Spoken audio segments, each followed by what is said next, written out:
বসিরহাট লোকসভা কেন্দ্রে স্পষ্ট ইন্ডিয়া জোটের চির। উত্তর 24 পরগনার বসিরহাট আসনে প্রার্থী দিতে চায় সিপিএম এবং কংগ্রেস। শাসক দলের বিরুদ্ধে ইন্ডিয়া জোটের বাইরে গিয়ে প্রার্থী দিলে তৃণমূলের জয় নিশ্চিত। অন্যদিকে একই আসনে নজর আইএসএফেরও। সিপিএম কংগ্রেসের এই প্রার্থী দাবিতে ভোটের আগে খুঁটের গন্ধ। শুরু হয়ে গিয়েছে রাজনৈতিক চর্চা। লোকসভা ভোটের আগে হাতে আর কয়েক মাস। ভোটের লড়াইয়ের ময়দানে নেমে পড়েছেন রাজ্য রাজনীতিবিদরা।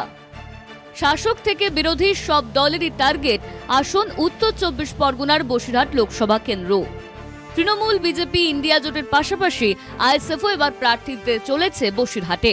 আইএসএফ আগেই জানিয়েছিল জেলার 5টা সিটের মধ্যে বসিরহাট লোকসভায় প্রার্থী দেবে তারা। বসিরহাটের মানুষের চাওয়া পাওয়ার কথা পার্লামেন্টে শুনতে পাইনি।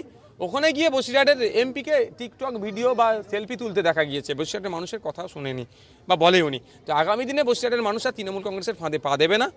তো বিজেপিকে তো পরাস্তই করবে, সাথে সাথে তৃণমূল কংগ্রেসকে পরাস্ত করবে। আগামী দিনে আইএসএফের প্রার্থীকে বসিরহাট থেকে জয়ী করে লোকসভার মধ্যে পাঠাবে। গেরুয়া শিবিরও বসিরহাট লোকসভা কেন্দ্র প্রার্থী নির্বাচনের প্রক্রিয়া শুরু করে দিয়েছে। এবার সেই পথে হাঁটল কংগ্রেসও।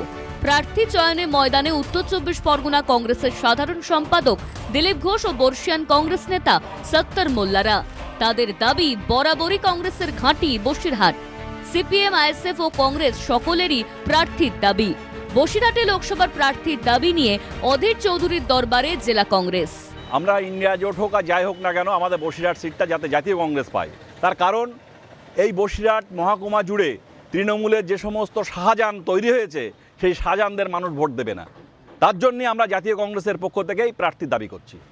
আমরা এই সিট কোনো মতে কংগ্রেসের ছাড়বো না। আমাদের যে বোঝাপড়ার ভিত্তিতে পশ্চিমবাংলা মাটিতে তৃণমূল এবং বিজেপিকে পরাস্ত করবার জন্য আমাদের যে শক্তি জোট বা ভারসাম্য তৈরি করার চেষ্টা হচ্ছে, সেইটা যতটা পারা যায় মানে ঐক্যবদ্ধ এবং অক্ষুণ্ণ রেখেই কাজ করবার সিদ্ধান্তের পক্ষে আমরা থাকবার চেষ্টা করব।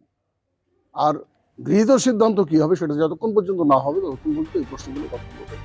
একাধিক বিরোধী দলের এই প্রার্থীর দাবিতে প্রশ্ন উঠছে, তাহলে কি রাজ্যে লোকসভার প্রার্থী নিয়ে সিপিএম, কংগ্রেস ও আইএসএফ জোটে ভোট পাততে শুরু করেছে? বসিরহাট থেকে সঞ্জিত চক্রবর্তীর রিপোর্ট, কলকাতা টিভি।